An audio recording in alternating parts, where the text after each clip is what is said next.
Licensure Examination for Teachers. Subject: Principles of Teaching, Educational Technology, and Curriculum Development. Professional Education, for both elementary and secondary. Topic: Curriculum Design and Implementation. Question number 1. Which foundational principle of curriculum design requires that the curriculum content should be relevant to the immediate lives of the learners and connected to real-world issues in their community? A. Continuity. B. Vertical articulation. C. Contextualization. D. Sequence.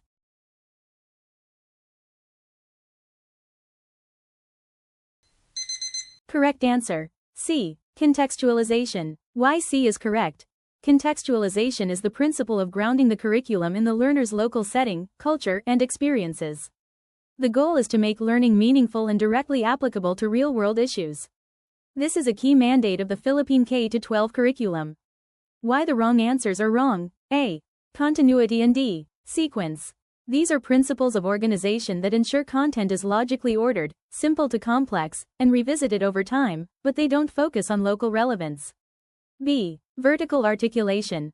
Focuses on the smooth transition and progression of content between grade levels. Edge knowledge. Look for keywords of relevance. The mention of immediate lives and real-world issues directly signals the need for contextualization, making the content relevant to the student's context. Question number 2. Which type of curriculum encompasses the unintended lessons, values, and attitudes learned by students from the school environment, culture, policies, and teacher-student interactions? A. Recommended curriculum. B. Null curriculum. C. Hidden curriculum. D. Written curriculum.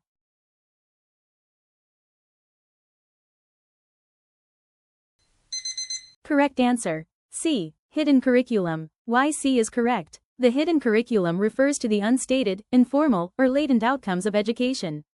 While not part of the official plan, it strongly influences student learning, particularly in the affective, values, attitudes, and social domains.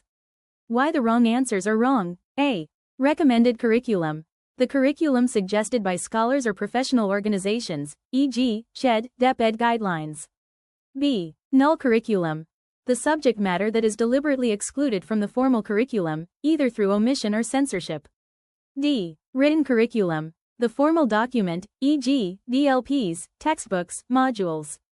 Edge knowledge. Think invisible learning. The keywords unintended lessons, values, and school environment point to the curriculum that operates beneath the surface, the hidden curriculum. Question number 3. In the process of curriculum implementation, teachers are often required to select, adapt, or create instructional materials that match the learner's context and the objectives. This task falls under which stage of the Assure model for instructional planning? A. Analyze learners. A. B. State objectives. S. C. Select methods, media, and materials. S. D. Utilize media and materials. U.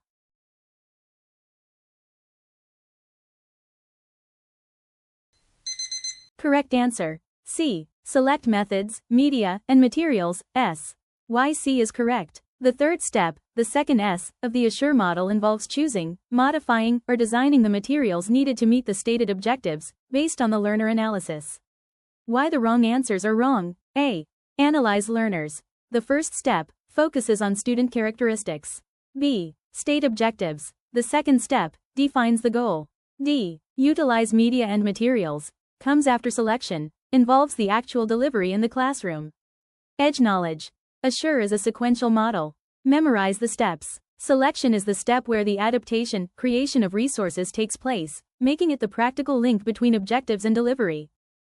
Question number 4. A grade 4 teacher ensures that when teaching fractions, she immediately connects the concept to its use in measuring ingredients in a recipe, home economics, and calculating money, math.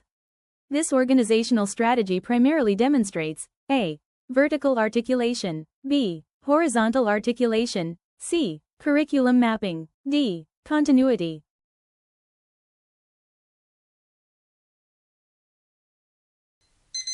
Correct answer: B. Horizontal articulation. Why B is correct? Horizontal articulation, or integration, scope, ensures that learning across different subject areas at the same grade level is coordinated and linked, e.g., math, HE, and science in grade 4.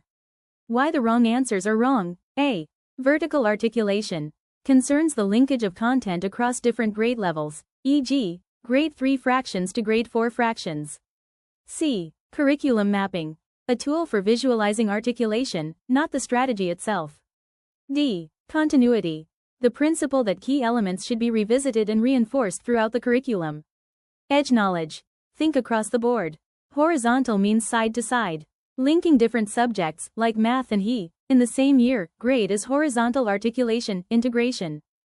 Question number 5. The process of curriculum implementation is most accurately viewed as A. A simple shift from an old plan to a new plan.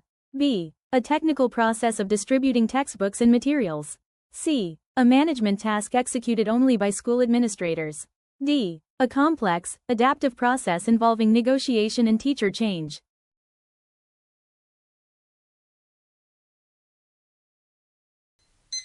Correct answer. D. A complex, adaptive process involving negotiation and teacher change. Why D is correct? Curriculum implementation is not just following a fixed script, it's a dynamic, professional act. It requires teachers to interpret the plan, adapt it to their students and context, and often change their own teaching beliefs and practices, which is inherently complex and adaptive. Why the wrong answers are wrong? A, B, and C. These view implementation as purely mechanical, administrative, or simple. Modern curriculum theory, Fullen, etc., stresses that implementation is a social process requiring teacher buy-in and ongoing change. Edge knowledge. Think dynamic change. Implementation is never just technical, it's human. The correct answer must emphasize complexity, adaptation, and the critical role of the teacher, change. Question number 6. Stufflebeam's CIPP model of curriculum evaluation is characterized by its focus on providing information for A. Accountability to external stakeholders. B. Making immediate, real-time decisions. C. Determining congruence between objectives and outcomes. D. Determining the final grade of the students.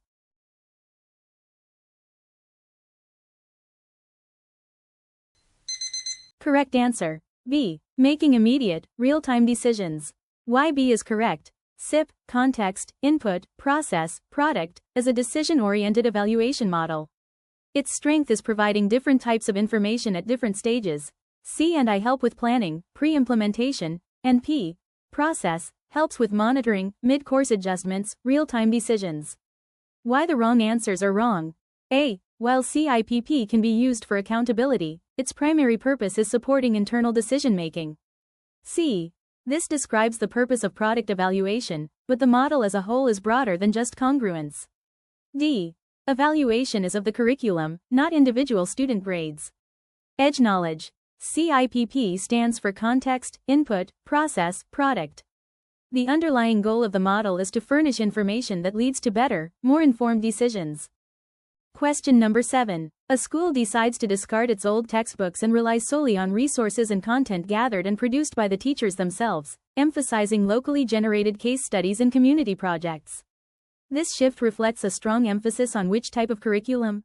A. Assessed curriculum. B. Experienced curriculum. C. Subject-centered curriculum. D. Operational curriculum.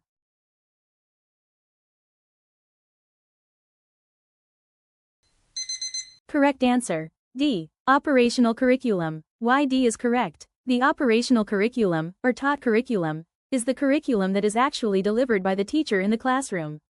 Since the teachers are now designing and implementing their own resources and projects, the delivered content, they are defining the operational curriculum, deviating from the written plan, if it existed.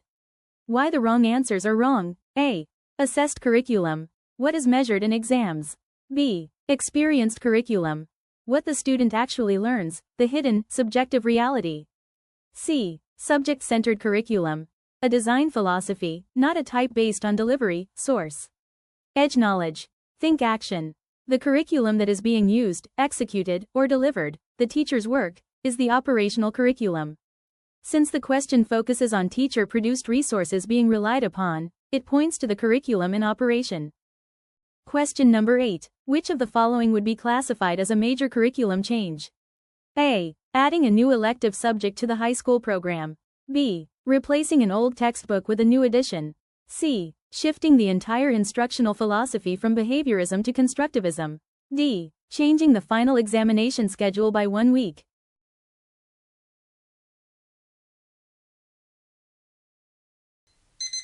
Correct answer. C. Shifting the entire instructional philosophy from behaviorism to constructivism. Why C is correct?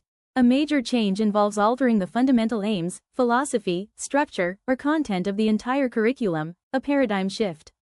Changing the core instructional philosophy affects every aspect of teaching, learning, and assessment. Why the wrong answers are wrong? A and B.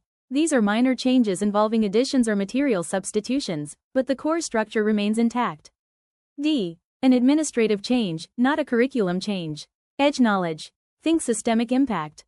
If the change affects the fundamental beliefs, values, and practices across the whole system, the why and how, it is a major change.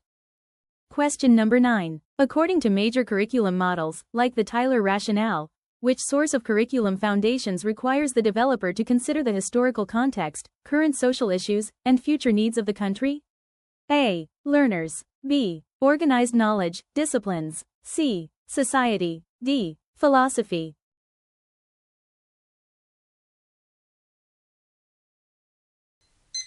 Correct answer. C. Society. Why C is correct? The foundation of society requires the curriculum to be responsive to the needs of the time, the cultural context, and the social issues, historical, current, and future, that citizens must address.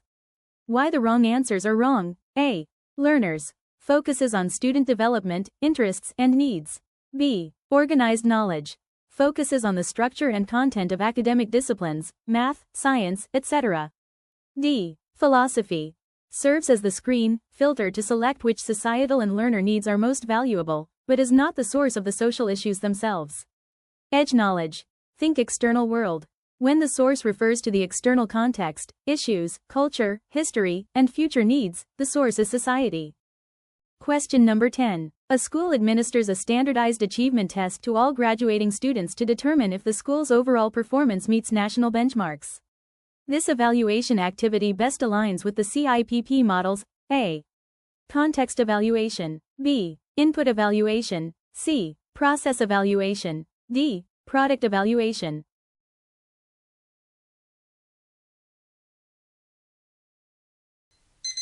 Correct answer. D. Product evaluation. Why D is correct? Product evaluation is conducted after implementation to measure the final results or outcomes of the curriculum, often using standardized tests or reports to determine if the curriculum's overall objectives were achieved. Why the wrong answers are wrong? A. Context evaluation. Evaluates the needs and problems of the environment before the program starts. B. Input evaluation. Evaluates the resources and strategy before implementation. C. Process evaluation.